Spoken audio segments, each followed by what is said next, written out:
Story 1. Jealous lover murders girlfriend in London, UK.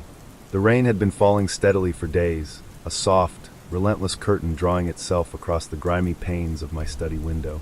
It wasn't the dramatic, booming sort of downpour, but a gentle, persistent patter that hummed a lullaby against the glass, making the old Victorian house feel even more isolated from the bustling London outside. In the quiet solitude, illuminated by the dim, warm glow of my desk lamp, the scent of aged paper and forgotten dust motes hung in the air, a familiar comfort. I was a researcher, a quiet chronicler of forgotten narratives, and it was on just such an evening that a peculiar thread caught my attention, a faint whisper from a past that refused to lie entirely still. My current project involved digitizing old police reports from the early 20th century, a meticulous, often tedious task of deciphering faded ink and archaic bureaucratic language. Most of it was mundane, petty thefts, minor brawls, the everyday misdemeanors that fill the annals of urban life. But every now and then, a file would appear, tucked away amidst the ordinary, that carried a faint, unsettling hum. This particular file, marked simply Case 7B, 1928, had just such a resonance. The paper, brittle and yellowed, crackled softly as I turned the pages. The reports detailed the discovery of a young woman's body in a small, rented flat in Bloomsbury. Her name was Evelyn Reed. The official conclusion, stated with an almost chilling brevity, was death by misadventure, later revised to homicide, perpetrator unknown. Unknown, yet the file hinted, subtly, at a prime suspect who was never officially charged. Her lover, a struggling artist named Arthur Finch. It was the very ambiguity of the case that drew me in. No lurid headlines, no sensational trials. Just a quiet disappearance into the forgotten archives, leaving behind a faint trail of unanswered questions. The initial police work seemed perfunctory, almost eager to close the book. This felt less like a solved case, and more like a story gently swept under the rug of time, leaving a faint ripple in the fabric of a quiet London neighborhood. I decided to pull on that thread. Bloomsbury, even today, retains pockets of its old charm: Georgian squares, quiet garden paths, the lingering scent of academic endeavor and literary ghosts. Back in the 1920s, it was a hub for artists and writers, a place where bohemian ideals mingled with the strictures of a more conservative society. Evelyn and Arthur, I imagined, were part of that vibrant, yet often precarious world. My first port of call was the London Metropolitan Archives. The air there was always cool, smelling faintly of parchment and polished wood. I requested microfilms of local newspapers from 1928. The headlines from that year spoke of international politics, social dances, and the burgeoning jazz age. Evelyn Reed's death was barely a footnote, a small column buried deep within the inner pages of a local gazette, if it was mentioned at all. There was no public outcry, no sustained investigation, no clamor for justice. It was as if her existence, and her abrupt ending, had simply been too minor to warrant extended attention. This immediate obscurity only deepened the mystery for me. Why so little fanfare for a life cut short? I found mentions of Evelyn as a seamstress, occasionally picking up work as a model for art students. Arthur Finch was described as an earnest, if somewhat moody, painter, known for his intense portraits. They had shared a small, third-floor flat on a quiet, cobbled street near Russell Square. The landlady, a Mrs. Abernathy, had provided a brief statement in the police report. They argued, yes, but no more than any young couple. Her words, I felt, carried an unspoken weight, a hint of something more simmering beneath the surface. I spent days tracing Arthur Finch. He seemed to have vanished after the initial police questioning. No record of his arrest, no public statement, no further mention of his art. It was as if the earth had simply swallowed him whole, a convenient absence that allowed the case to fade into obscurity. This vanishing act, more than anything, convinced me that he was indeed at the heart of this untold story. The reports detailed the discovery of Evelyn's body by Mrs. Abernathy, who had grown concerned after several days of silence from the flat. The door had been unlocked. Inside, the room was tidy, almost disturbingly so. No signs of struggle, no overturned furniture, nothing to suggest a violent intrusion. Evelyn lay on her bed, a slight, almost peaceful expression on her face. The police had noted a distinct, though faint, smell of turpentine and oil paints, a scent that would have been common enough in an artist's dwelling, but which, in that quiet, motionless room, must have felt like a chilling signature. The coroner's report was equally enigmatic. The official cause of death was stated as asphyxiation, but the details were sparse. No obvious marks of violence, no clear ligature marks. It was as if she had simply ceased to breathe. This lack of a brutal, explicit struggle was what allowed the initial misadventure ruling, I suspected. But later, a diligent, perhaps more intuitive, detective had noted subtle bruising on the victim's wrists and ankles, too faint to be immediately obvious, and the homicide conclusion had been added. Still, no one was charged. My thoughts drifted to Arthur. What kind of man was he? The fragments I found painted a picture of a man consumed by his art, and perhaps by his affection for Evelyn. One surviving letter, a tattered scrap found tucked inside a library book once owned by a mutual acquaintance, hinted at his possessive nature. "You are my muse, Evelyn," it read in a hurried, looping script. "But you must be only mine. My art, my life, you are all of it." There was an intensity in those words that, in the context of the case, felt less like passionate declaration and more like a stifling demand. I imagined the Bloomsbury flat, the way the light would have filtered through the tall windows, dappling the wooden floors. Perhaps Evelyn had grown restless, her spirit too free for the confines of Arthur's intense devotion. Perhaps she had sought other company, other opportunities, a life beyond the quiet, demanding gaze of her artist lover. And perhaps that seeking, that whisper of independence, had been enough to ignite a fragile flame of jealousy into an inferno. I pictured an ordinary evening. The rumble of a passing omnibus in the distance, the distant cry of a street vendor fading as dusk settled. Arthur, home from his studio, his hands still smelling of paint and tubs. Evelyn, perhaps humming as she mended a dress or read a book. A conversation, quiet at first, then escalating. Not shouts or accusations, but a slow, insidious tightening of the air, a sense of quiet desperation from one, and a simmering, wounded rage from the other. The rain outside my window seemed to intensify, drumming a rhythm that perfectly matched the unfolding narrative in my mind. I saw the dim yellow light of a gas lamp in the Bloomsbury flat, casting long, dancing shadows. The air, heavy with unspoken tension. And then the unspeakable, enacted in a silence so profound that it left no trace of sound, only a chilling, final stillness. The subtle bruises on Evelyn's wrists and ankles suggested she had been restrained, not by force, but perhaps by a terrifying, desperate grip. A silencing, not just of her voice, but of her very breath. Afterwards, I imagined Arthur, his hands still faintly smelling of his work, standing in that quiet room. The act, done in a moment of utter, desperate possessiveness, leaving him with an awful silence. He wouldn't have fled immediately. He would have stayed, perhaps for hours, watching the rain outside, the street lamps beginning to glow, the distant sounds of London carrying on oblivious to the tragedy within. He would have straightened the room, smoothed the bedclothes, a desperate, futile attempt to erase the stark reality of what had transpired. Then he would have slipped away into the night, a ghost himself, swallowed by the labyrinthine streets of London, leaving only the faintest scent of turpentine as his calling card. The police had, of course, interviewed him. His alibi, though vague, had been sufficient, perhaps because there was no tangible evidence of a struggle, no clear witness, no bloody weapon. And perhaps, too, because in the polite society of 1920s London, the private lives of struggling artists and seamstresses were not deemed worthy of excessive scrutiny, especially if the matter could be quietly dismissed. I read through the few remaining newspaper clippings again, the small, almost apologetic notices of Evelyn Reed's passing. No mention of her hopes, her dreams, the small details that made her a living, breathing person. Just a name, a date, and a stark, unsatisfying conclusion. The unresolved nature of the case continued to nag at me. It wasn't a matter of grand injustice, perhaps, but of a quiet, personal tragedy that had been allowed to disappear. The records were closed, Arthur Finch was never found, and Evelyn Reed remained a statistic, a footnote in the grand, chaotic story of a city. The rain finally began to ease, its soft drumming fading to an occasional drip from the eaves. The world outside stirred, the faint, distant hum of traffic returning to my awareness. But in my mind, the quiet flat in Bloomsbury remained, bathed in the dim light of a gas lamp, carrying the ghosts of a jealous heart and a silenced voice.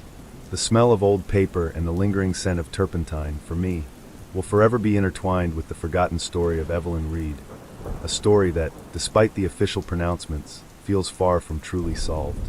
It's a quiet reminder that sometimes, the most profound mysteries are not found in sensational headlines, but in the subtle whispers of cases left coldly, quietly unresolved.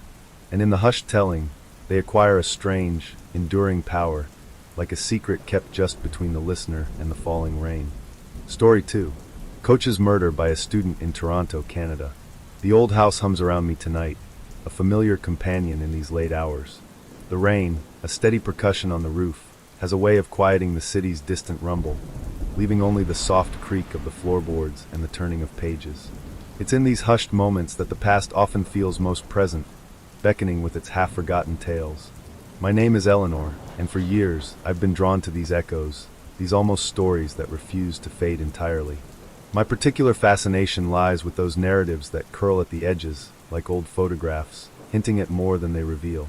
Tonight, it's a Toronto story that occupies my thoughts, one I stumbled upon in a dusty archive, tucked away amidst mundane municipal records. It wasn't a headline-grabbing sensation, not in the way true crime often is. No grand pronouncements, no dramatic chases. Just a quiet cessation, a life that simply stopped, and a lingering question mark that, to this day, feels like a faint breath against the back of your neck. The case, as it was briefly recorded, centered around a man known simply as Coach Miller, a figure, by all accounts, of quiet dedication. His domain was the local community center, a brick building nestled in a mature, tree-lined neighborhood of Toronto, a place where generations had learned to dribble a basketball or serve a volleyball. He wasn't a flamboyant character, nor was he particularly stern.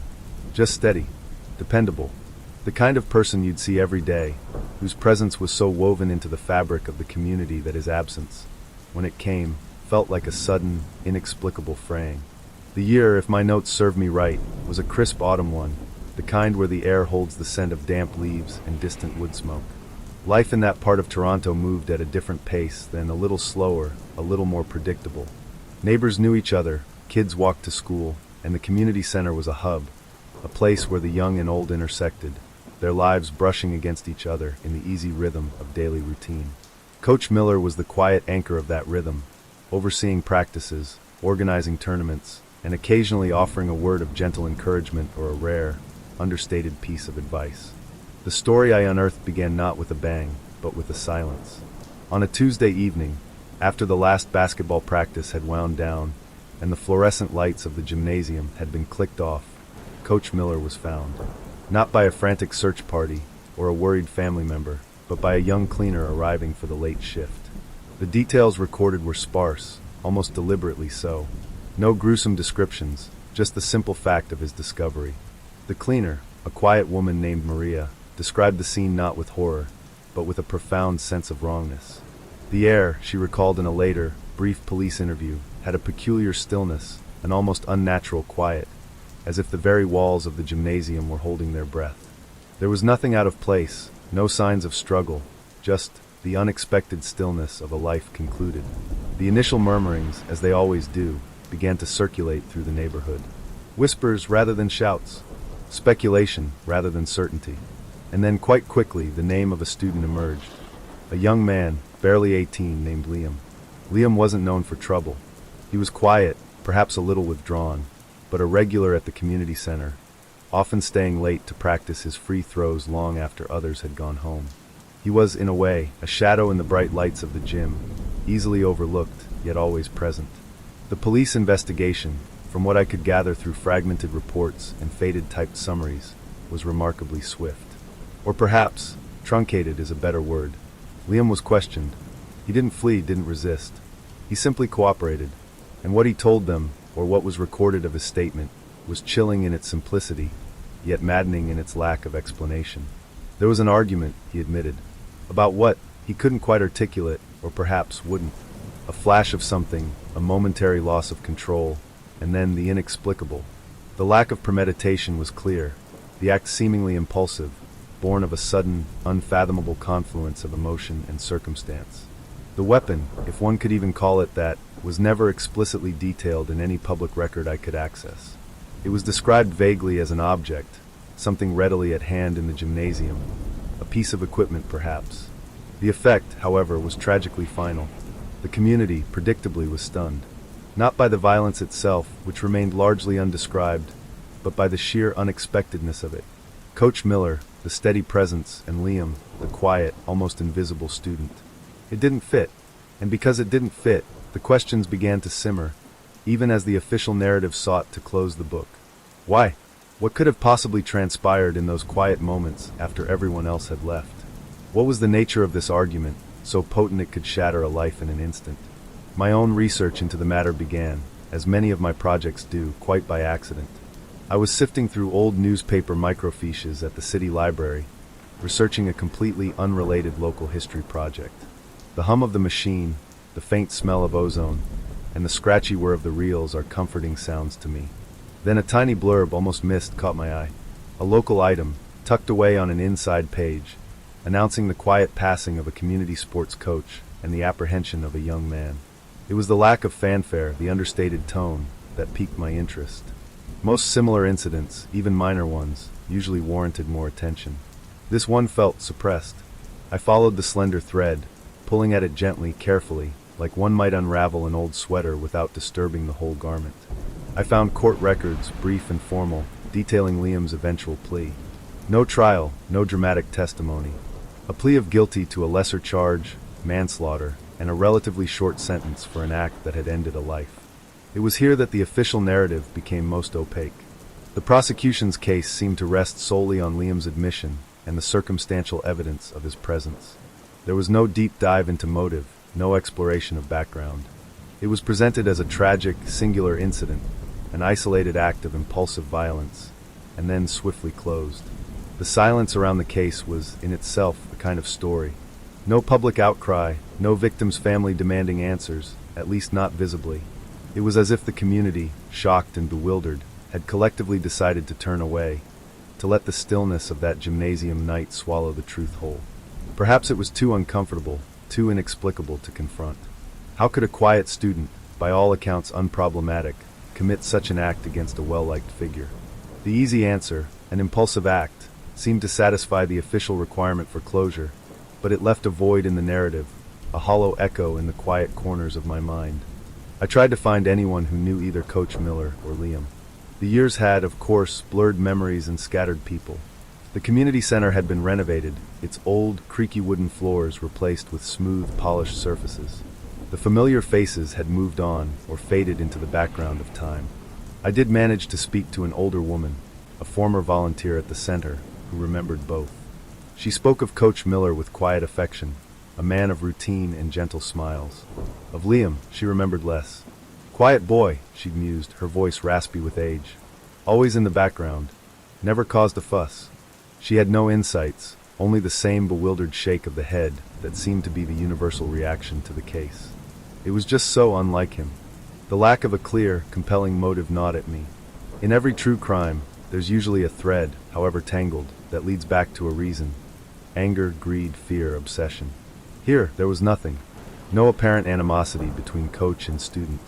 No history of conflict. No whisper of a hidden life for either man that might explain such a sudden, tragic outburst. It was the blankness of it all that made it so intriguing, so maddeningly unresolved. As the rain continues its soft drumming on the glass of my window, I trace the faint lines on an old map of Toronto, looking at the block where the community center stands. The light from my desk lamp casts long shadows, making the familiar room feel a little unfamiliar, a little more like a portal to another time. The smell of the old books I've consulted, a comforting mix of dust and aged paper, is particularly strong tonight. I often wonder what Liam thought in the years that followed. Did the memory of that evening ever fully reveal itself to him? Or was it, even for him, a blur of sudden, inexplicable darkness? Was there a detail, a word, an unspoken tension that evening that triggered something unfathomable? I often find myself sitting here, late at night, letting my mind drift over these unresolved stories. They are like unfinished melodies, haunting in their incompleteness. This one, Coach Miller's story, feels particularly poignant because of its quiet nature. There was no sensationalism, no public outcry for justice that was denied. It was simply a life extinguished, a young life irrevocably altered, and a community left with an unarticulated question. The system had processed it, filed it away, and moved on. But the narrative, for those of us who listen closely to the echoes, remains open, perpetually awaiting a clearer explanation, a final, illuminating detail that never seems to arrive. Perhaps that's the true nature of some mysteries. They aren't meant to be solved with a grand flourish, but to linger, to remind us that not every story has a neat ending. Some simply fade into the quiet background, becoming part of the whispers carried on the wind, a gentle reminder of the inexplicable, the unforeseen, and the long, slow passage of time. And as the rain softens to a mere drizzle, I close my notes, the subtle scent of old paper clinging to my fingers. The coach's story, like so many others, remains a quiet secret held by the sleeping city, an intriguing fragment of a past that refuses to be entirely forgotten. Story 3. The rain in Paris, especially in late autumn, has a particular way of settling into the city, not with a harsh downpour, but a gentle, persistent drizzle that coats the cobblestones with a reflective sheen. It was on just such an evening, a few years ago now, that I found myself in my small apartment near the Canal Saint-Martin, the kind of evening that invites contemplation and the quiet turning of old pages. My lamp, with its dim, yellow light, cast long shadows across the stacks of books and documents that were my constant companions. The scent of old paper and the faintest hint of distant coffee from the pâtisserie below filled the air, a familiar comfort. I am, you see, something of an accidental historian, a researcher by trade, drawn to the forgotten whispers in the margins of public records. My days are spent sifting through archives, not usually for grand narratives, but for the intricate details of ordinary lives that, in their own way, reveal so much. This particular evening, however, I wasn't searching for anything specific. I was simply reorganizing a collection of miscellaneous clippings and ephemera I'd acquired from an estate sale. The kind of box that promises little but often delivers the most unexpected treasures. And that's precisely what happened. Tucked away between a faded ticket stub for a long-closed cinema and a handwritten shopping list from the 1970s, I found it. A single, yellowed newspaper clipping, devoid of a publication date or masthead, its edges softened by time. The headline, in a surprisingly bold font for such a humble scrap, read, "Disparition Mysterious d'un ingénieur en haute technologie." Mysterious disappearance of a high-tech engineer. My curiosity, a quiet, persistent companion, stirred. The article itself was brief, almost an afterthought. It spoke of a Monsieur Philippe Dubois, a brilliant but reclusive engineer working for a prominent Parisian luxury goods conglomerate, a company known for its exquisite craftsmanship, but also, as I recalled, for its quiet forays into innovative materials and processes. Philippe, the clipping noted, had vanished from his elegant Haussmannian apartment in the 8th arrondissement without a trace. No forced entry, no note, simply gone. The police, it said, were investigating, but there were no leads. This was not a story of violence, or even a hint of it, but of an abrupt, unsettling absence. I remember the distinct sound of the rain then, pattering softly against my window pane, a rhythm almost like a gentle heartbeat, accompanying my silent reading. There was something about the brevity of the report, the lack of sensationalism, that made it all the more intriguing. Most disappearances, even then, were often accompanied by speculation, a frantic search, a public outcry. But this one seemed to have slipped into the shadows almost immediately, a forgotten footnote in the bustling life of Paris. The next morning, the soft Parisian light, diffused by the lingering clouds, invited me to delve deeper. Philippe Dubois. The name hummed with quiet echo in my mind. I began, as I always do, with what little I had. I visited the libraries, the microfiche readers whirring softly like ancient mechanical birds. The initial searches yielded little beyond what the clipping had offered.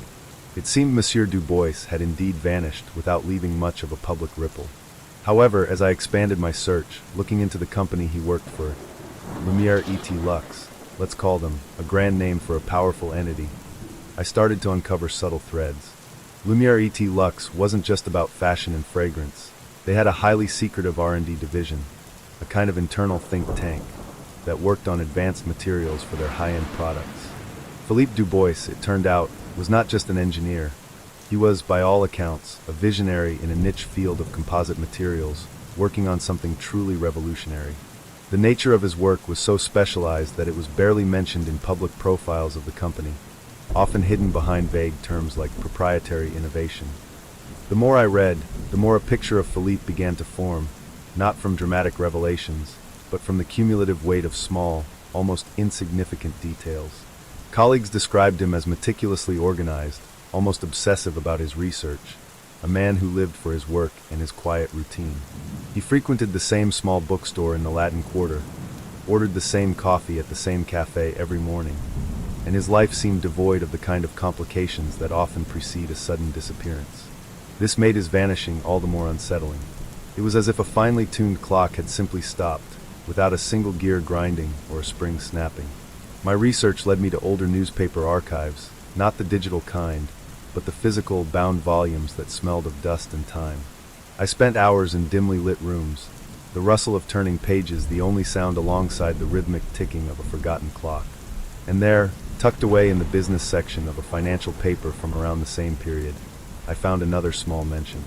It was a brief note about a rival luxury conglomerate, based in Geneva, that had recently announced a breakthrough in composite materials, remarkably similar to the one Lumiere ET Lux was rumored to be developing. The article implied a fierce, almost cutthroat, competition in this high-stakes, high-value sector. My mind began to weave a delicate tapestry, the threads of Philippe's disappearance, his groundbreaking research, and the sudden advancement of a competitor. Could it be? Corporate espionage. The phrase, usually reserved for spy thrillers, felt strangely resonant in the quiet, academic setting of the archive. It wasn't about stolen blueprints from a factory, but rather the theft of pure intellectual property, the very essence of innovation. I tried to find police reports, court documents, anything that might shed more light. But official channels were a labyrinth. The initial police investigation, I learned through a retired gendarme I knew slightly from previous research, had hit a wall. There was no body, no evidence of foul play, no ransom note. It was logged as a missing person case, eventually growing cold, overshadowed by other, more tangible crimes. Paris is a big city, monsieur, the old gendarme had said, his voice raspy with years of experience. People disappear. Sometimes they want to disappear. But his eyes, I noticed, held a flicker of something unspoken, a hint of a story left untold. I found myself walking the streets of the 8th arrondissement more often, imagining Philippe's daily routine. The elegant buildings with their wrought iron balconies, the discreet entrances, the quiet affluence. I would pause outside the building where his apartment had been, a grand facade that revealed nothing of the mystery within. The rain, more often than not, would be falling, a soft curtain descending over the city, as if trying to preserve its secrets. The smell of damp earth and blooming jasmine from hidden courtyards would mingle with the exhaust of passing cars, a paradox of nature and industry. There was a particular café Philippe was said to frequent, a small, unassuming place tucked away on a side street. I began to visit it myself, ordering the same café creme he supposedly did.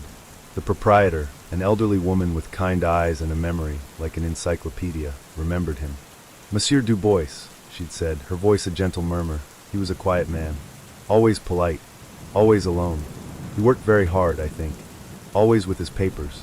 She recalled nothing out of the ordinary, no strange visitors, no hurried departures. Yet her brow furrowed slightly as she spoke, as if even now, years later, his sudden vanishing still troubled the calm surface of her days. The deeper I delved, the less concrete answers I found, and the more a profound sense of intrigue settled over me. It wasn't a story of a dramatic chase or a thrilling revelation. It was a story of silence, of an intellectual property so valuable that it might have led to a man's quiet removal from the world. Imagine, for a moment, the immense pressure, the clandestine meetings, the subtle probing for weaknesses, all unfolding beneath the elegant veneer of Parisian life. I pictured the scenario: a rival company, desperate to acquire the edge, perhaps a trade secret that could redefine an entire industry. Philippe, unknowingly, a pawn in a game far larger and more ruthless than he could have imagined. Was he lured away? Was he coerced?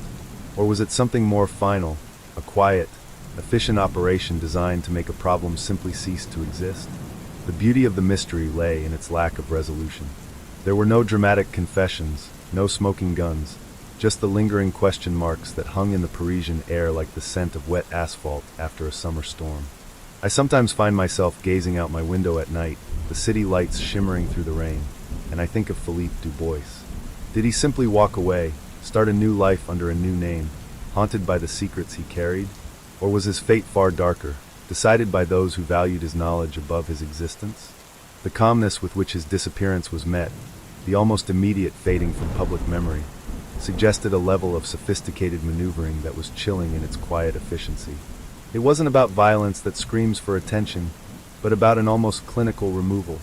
The story of Philippe Dubois remains, for me, a quiet echo in the grand symphony of Paris. It's a reminder that even in the most beautiful and seemingly tranquil corners of the world, currents of ambition and ruthlessness can run deep. sometimes turning deadly in ways that leave no trace, save for a single, forgotten newspaper clipping found on a rainy autumn evening. And the rain, it still falls, washing over the city, keeping its secrets close, its mysteries unsolved. Story 4. Human rights activist murdered in Bogota, Colombia. Come closer, if you will. The night is drawing in, and a soft, persistent rain has begun to tap a rhythm against the window panes of this old house. It's the kind of sound that invites contemplation, that wraps around you like a well-worn blanket, and perhaps encourages the telling of a story. Not a frightening one, mind you, but one that lingers like the scent of old paper or forgotten jasmine. A story about a whisper in the past, a truth that almost surfaced, and then, just as quickly, receded into the shadows. It began, as many such quiet fascinations do, with a forgotten box. My own work as a freelance journalist often leads me down dusty paths, sifting through archives that most people have long since overlooked. I prefer the quiet hum of an old library, the faint crackle of ancient microfiche, to the clamor of breaking news. And so it was, on a particularly cool afternoon in Bogota, a city that always feels a little like a grand old dame with many secrets, that I found myself in a small, privately held collection of historical documents.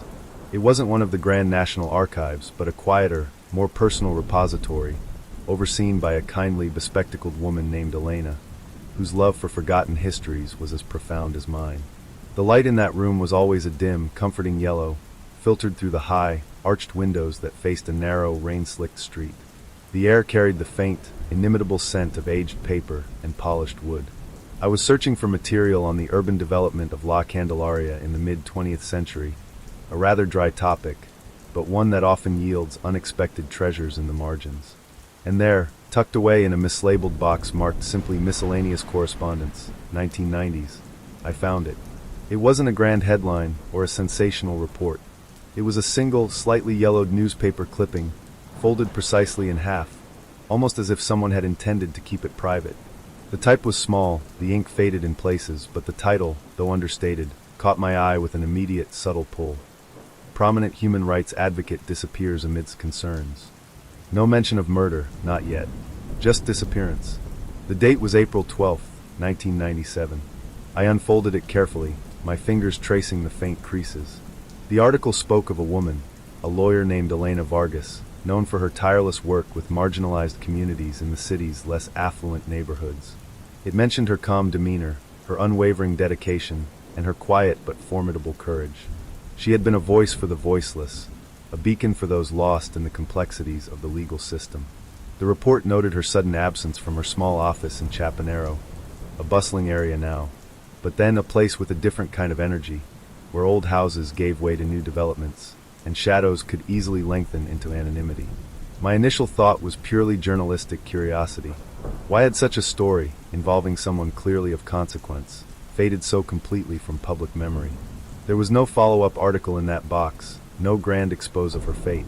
It was as if her disappearance had been a stone dropped into a deep well, the ripples vanishing almost instantly. The rain outside intensified a little, a steady patter that seemed to underscore the quiet weight of the discovery. I leaned back in the worn wooden chair, the scent of old books growing stronger, and felt a familiar, intriguing tug.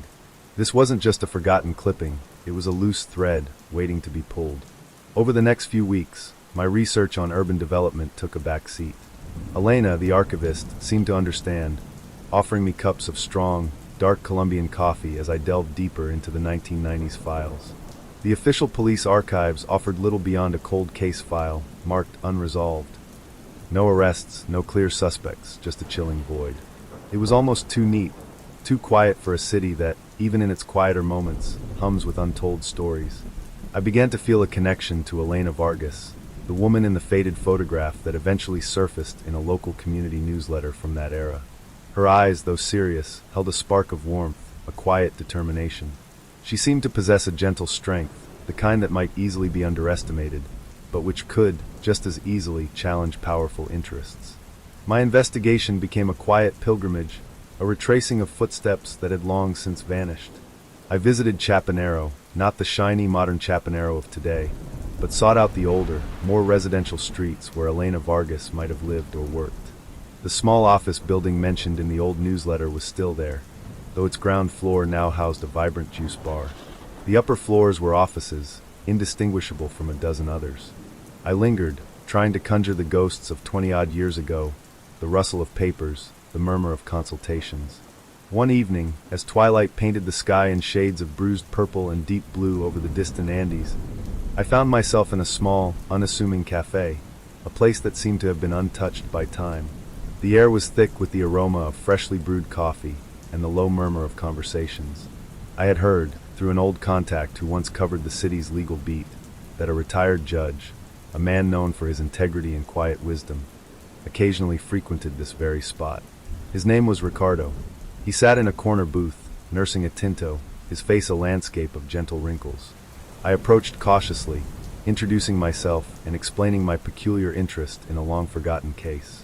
His eyes, though weary, held a flicker of recognition when I mentioned Elena Vargas. He gestured for me to sit. Elena, he began, his voice a low rumble, was a remarkable woman. A quiet fire, you might say. He paused, stirring his coffee slowly. She didn't make enemies out of spite, but out of principle. And in those days, principle could be a dangerous thing. He spoke of the cases she took on. Land disputes where small farmers faced powerful developers, accusations of corruption against local officials, the plight of displaced families. He described her methods as meticulous, her arguments compelling, always backed by an unshakable belief in justice. Yet he also spoke of the quiet threats, the anonymous calls, the veiled warnings that were so common then, and often so easily dismissed until it was too late. Her disappearance, Ricardo said, his gaze drifting towards the rain-streaked window, was a shock, but perhaps not a surprise to those who understood the terrain she walked. It was, shall we say, a deeply inconvenient truth that vanished along with her. He didn't elaborate, and I didn't press. There was a subtle code in his words, a quiet understanding of the forces at play in a city with its own intricate power structures. He offered no dramatic revelations, no smoking gun, just the confirmation of a profound, unsettling absence. The next phase of my quiet investigation led me to the National University, where Elena Vargas had taught a few courses on human rights law. I spent days in the campus library, a sprawling, echoing building with high ceilings and endless rows of books. The smell of old paper was almost intoxicating here, comforting and familiar. I scoured old student newspapers, faculty directories, anything that might shed a little more light on her life and the people she touched. I found a faded flyer for a seminar she had organized, advocating for legal aid clinics in impoverished barrios. Her name was at the top, bold and clear. Below it, a list of student volunteers. One name, Maria Delgado, appeared frequently as her assistant. A long shot, I thought, but worth pursuing. It took me another week of gentle inquiries, reaching out to university, alumni associations, and old departmental contacts. But eventually, I found Maria. She was now a grandmother, living a quiet life in a leafy suburb on the outskirts of Bogota. Her house was modest, filled with the scent of herbs and freshly baked bread. She greeted me with a polite curiosity, but her eyes held a guarded sadness when I mentioned Elena Vargas. We sat in her small, sunlit living room, sipping chamomile tea. The sound of distant traffic was a muted hum, almost a lullaby. Maria spoke of Elena with deep affection and respect. She was my mentor, my inspiration, she said, her voice soft, almost a whisper.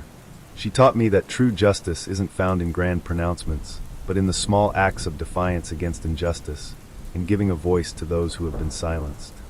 Maria confirmed the vague threats, the feeling that Elena was walking a fine line. She was always calm, always rational, Maria recalled, her gaze distant. But there was a tension, especially in her last few months. She was working on something big, she said, something that would expose deep roots. Maria remembered fragments, whispers of land deals gone wrong, of powerful families acquiring property through questionable means, displacing entire communities. Elena had been quietly compiling evidence, a meticulous researcher to the end. She kept everything in a special ledger, Maria mused, a faint frown creasing her brow. A red leather one. She was very private about it, said it was her insurance policy. But the ledger was never found after Elena's disappearance. It was as if it, too, had dissolved into thin air. Maria spoke of the day Elena vanished. It was a Thursday. She had a meeting scheduled, an important one, she said. She was dressed simply, as always, carrying her usual worn leather briefcase. She smiled, told me she'd be back by evening. And then nothing. Maria's voice trailed off, a profound sadness settling over the room. The police investigated, of course, but they found nothing conclusive. No forced entry, no struggle. Just an empty office. The story, Maria explained, quickly faded from the news. People were scared, she said, almost apologetically. Those were difficult times. You didn't ask too many questions when someone important simply disappeared. It was safer to forget. I spent hours with Maria, piecing together fragments of Elena's life, her last known movements. The trail was cold, yes, but not entirely barren. There were hints of a network of influence, of business interests that stretched far beyond the quiet streets of Bogota, reaching into the lucrative land deals in the countryside. The red ledger, I realized, was likely the key. It was the something big she was working on, the tangible evidence that made her a threat. The atmosphere in Maria's home, though outwardly peaceful, held a subtle undercurrent of a past fear, a hushed understanding of what might happen when one challenged certain forces.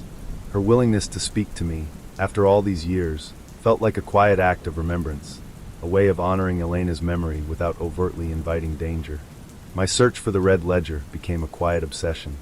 I haunted second-hand bookstores in Bogotá's older neighborhoods, the kind of places where time seemed to slow, and the air was thick with the scent of forgotten stories and decades of dust. I spoke with former colleagues of Elena's, those brave enough to recount anecdotes, but most spoke in vague generalities, their eyes darting, their voices dropping to hushed tones when the conversation veered too close to the sensitive heart of Elena's work. It was during one of these quiet afternoons, huddled in a corner of a small, cluttered bookstore with a cup of overly sweet coffee, that I encountered a man named Jorge. He was an elderly gentleman, a former archivist himself, known for his encyclopedic knowledge of Bogotá's forgotten corners and its whispers. He had a memory like a steel trap and a deep, melancholic understanding of the city's undercurrents. I cautiously broached Elena's name. Jorge's eyes, hidden behind thick spectacles, sharpened. "Elena Vargas," he murmured, a name spoken with a mixture of reverence and regret. A good soul. Too good, perhaps, for the wolves in sheep's clothing. He recounted a piece of forgotten gossip, a rumor from the time of Elena's disappearance. It was nothing concrete, just a fleeting whisper among a certain circle of lawyers and journalists. A powerful construction conglomerate, known for its rapid expansion and aggressive tactics, had been trying to acquire a large tract of land on the city's periphery. The land was inhabited by several long-standing, but legally vulnerable, communities. Elena Vargas had been their advocate, tirelessly fighting on their behalf, trying to prove that their ancestral claims predated the developers' more recent, often dubious, titles. They needed that land clear quickly, Jorge whispered, leaning closer, his voice barely audible above the rustle of turning pages and the gentle rain outside. And Elena was an obstacle, a very persistent obstacle. He shared no names, no direct accusations, just the implication of immense power clashing with unyielding principle. The rain outside seemed to intensify, drumming a solemn beat on the corrugated roof of the bookstore. He looked at me, his gaze direct. The ledger, you see, it wasn't just records. It was evidence. Evidence of coercion, of forged documents, of the quiet terror used to force people from their homes. If that ledger had ever seen the light of day, it would have been devastating. Not just for one company, but for a whole network. But Jorge had no idea where the ledger might be. It vanished with her, he stated simply, a profound sadness in his voice. And with it, any hope of true justice, at least in the public eye. The story Elena Vargas had been compiling, I realized, was not just about human rights. It was about the very fabric of power, about land and greed, and the chilling silence that can descend when vast interests are threatened. Her disappearance was not just a personal tragedy. It was a testament to the vulnerability of truth in the face of such overwhelming forces. My journey into Elena Vargas's story became less about finding a perpetrator and more about understanding the intricate web of circumstances that had allowed such an act to remain shrouded in mystery. I visited the communities she had tried to help, now largely scattered, their homes replaced by gleaming, new developments. The few elderly residents I managed to speak with remembered her with profound gratitude, their eyes filled with a distant sorrow when her name was spoken. They whispered of them, of unseen hands that had pushed them out, but offered no specifics, their fear still palpable, a lingering shadow in their quiet lives. The cozy ambience of Bogotá, with its colonial architecture, its fragrant coffee, and the constant, soft murmur of Spanish, now held a new, deeper meaning for me. It was a city of beautiful contradictions, where vibrant life coexisted with deep-seated histories of quiet struggles and unresolved questions. The rain that so often graced its afternoons began to feel less like a gentle comfort and more like a curtain, subtly obscuring truths that preferred to remain hidden. I returned to Elena, the archivist, one last time. The yellow light still bathed the old room, the scent of paper still comforting. I spoke to her about my findings, the frustrating dead ends, the whispers of power. She listened patiently, her expression thoughtful. Some stories, she said, her voice soft, are not meant to be fully solved, at least not in the way we expect. They exist as echoes, as warnings, reminding us of the fragility of justice and the resilience of truth, even when it is buried. She pointed to the old clipping I had first found. Her work, her courage, the very fact that her story can still stir curiosity after all these years, perhaps that is a form of justice in itself. I left the archive that day with a profound sense of both understanding and lingering mystery. The specific details of Elena Vargas's fate remained elusive, lost somewhere in the corridors of power and the passage of time. The red ledger, the key to everything, was nowhere to be found. The story, in its essence, remains unsolved, a quiet question mark etched into the historical record of a bustling, complex city. And as the rain continues its gentle cadence against the window, I invite you to consider this quiet truth. Some mysteries are not meant to be neatly tied with a bow. Some true stories, even the ones whispered like bedtime tales, linger in the air, a reminder that the quiet acts of courage and the equally quiet acts of suppression continue to shape the world around us. Elena Vargas's story is one such echo, a testament to a life dedicated to justice, and a reminder of the shadows that can claim even the brightest of lights. Perhaps, in listening, we keep her memory and the questions she raised alive. Story 5. It was a particularly damp autumn when I found myself drawn to the quiet, almost forgotten corners of upstate New York. My name is Alara, and I am, by trade and by passion, a researcher of obscure histories, a collector of forgotten whispers. My usual haunt is the hushed stillness of ancient archives, the scent of decaying paper a familiar comfort. But this time, something pulled me away from the city's frantic pulse, something more intangible, like a half-remembered melody. I rented a small, unassuming cabin on the outskirts of Blackwood Creek, a village so quaint it felt plucked from a different era, cradled by ancient, whispering pines and the ever-present mist rising from the eponymous creek. The cabin itself was a marvel of aged wood and gentle creaks, warmed by a cast-iron stove that hummed softly through the evenings. Outside, the rain was a constant companion, a rhythmic patter on the tin roof that lulled me into a profound sense of peace, even as my mind busied itself with the threads of forgotten narratives. It was here, amidst the scent of damp earth and old timber, that I stumbled upon the faint, almost imperceptible traces of a story that had long since been swallowed by time and the relentless march of headlines. My initial purpose in Blackwood Creek was to delve into the local lore surrounding an abandoned lumber mill, a project far less sinister than the one that would soon consume me. I spent my days poring over dusty town records in the diminutive, surprisingly well-kept historical society building. Miss Agnes, the society's keeper, a woman whose spectacles rested perpetually at the tip of her nose, and whose knowledge of Blackwood Creek ran as deep as its namesake creek, was my gentle guide. She moved with the quiet grace of someone intimately familiar with every rustle of paper, every creak of the floorboards in her domain. One afternoon, while sifting through a collection of brittle, yellowed newspapers from the late 1970s, looking for any mention of the mill's closure, my fingers brushed against a headline that seemed out of place, stark and almost defiant in its grim simplicity. It wasn't about local crops or school plays. It simply read, "Witness vanishes before grand jury." The accompanying article, tucked away on an inside page, spoke of a man, a peripheral figure named Arthur Artie Jenkins, who was expected to testify against a prominent organized crime family in New York City. He had been placed under protective custody in a secure, undisclosed location, a common euphemism back then for places like Blackwood Creek. A peculiar chill, not from the autumn air, trickled down my spine. It was the feeling of a cold spot in an otherwise warm room, an anomaly.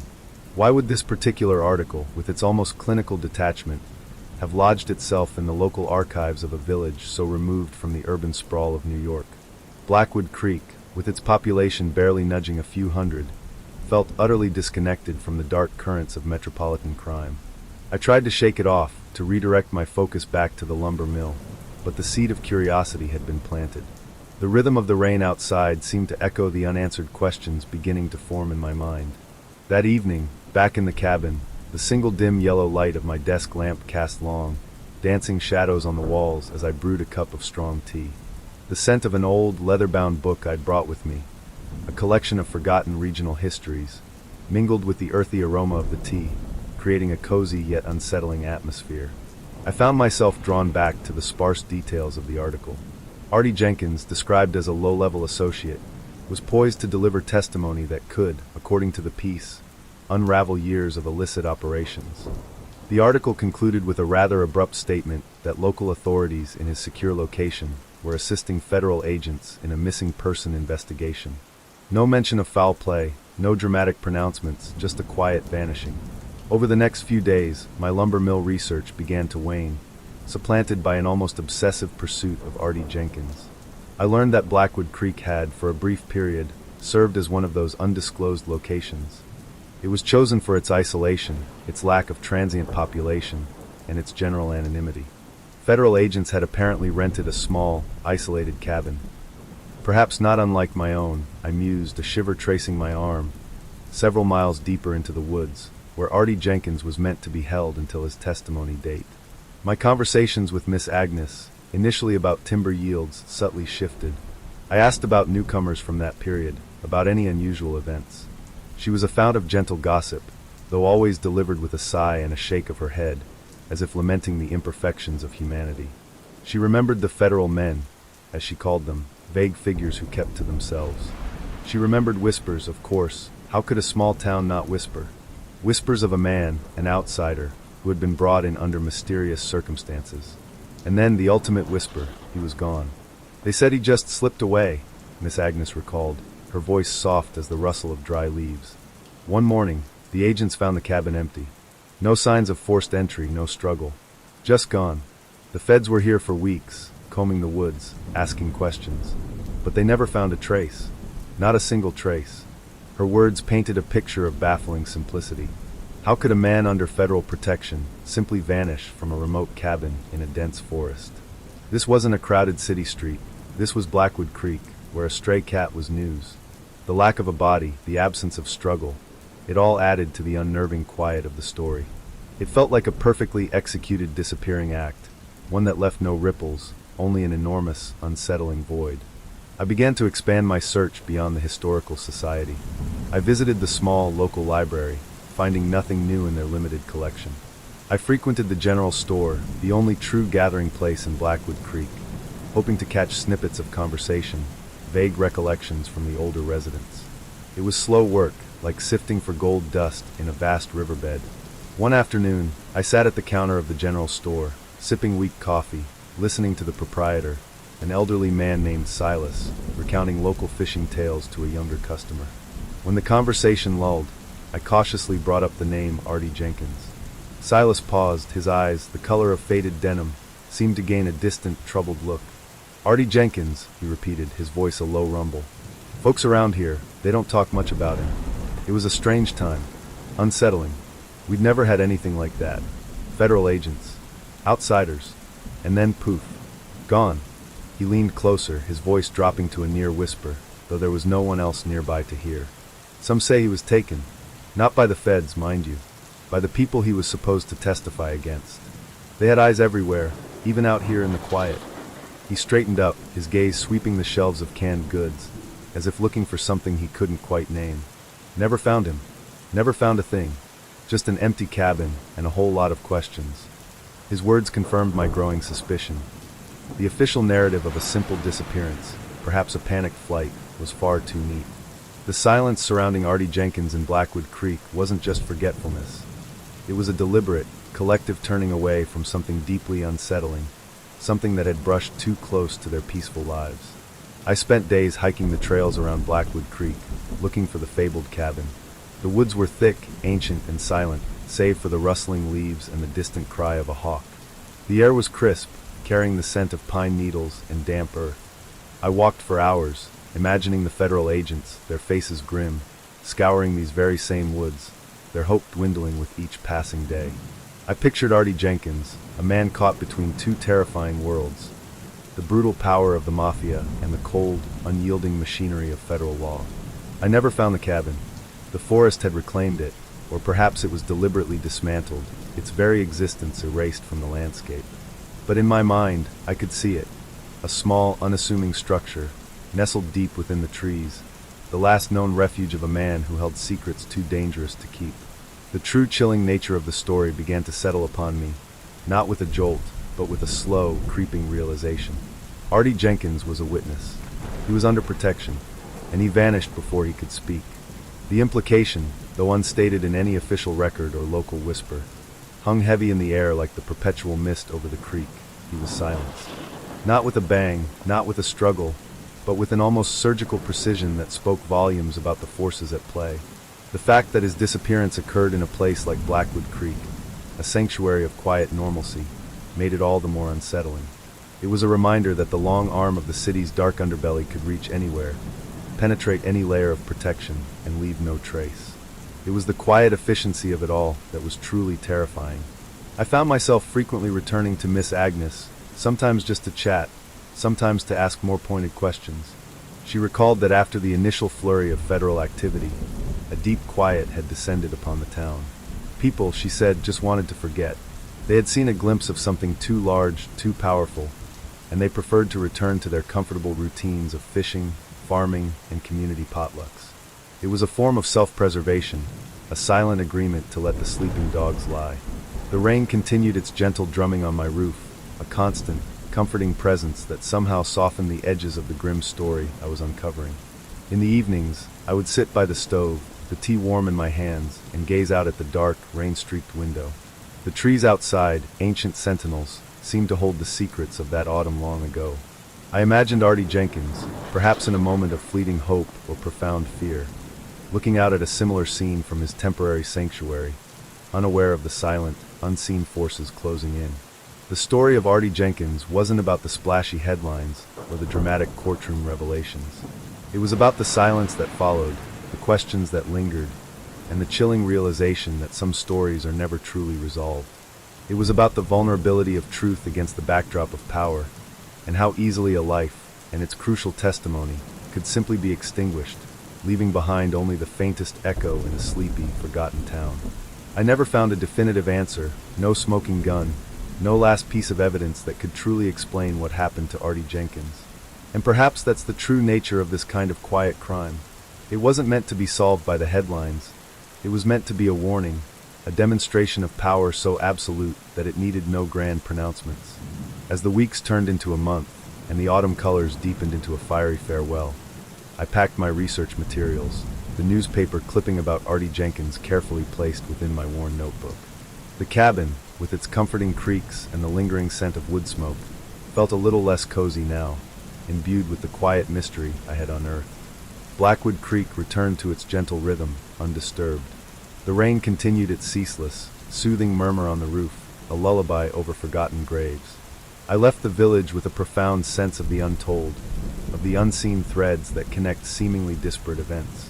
The story of Artie Jenkins, the mafia witness killed before testifying in New York, USA, was not a tale of dramatic revelations, but a quiet, reflective meditation on the unsettling power of silence, the fragility of truth, and the enduring nature of unresolved mysteries that sleep just beneath the surface of our peaceful lives.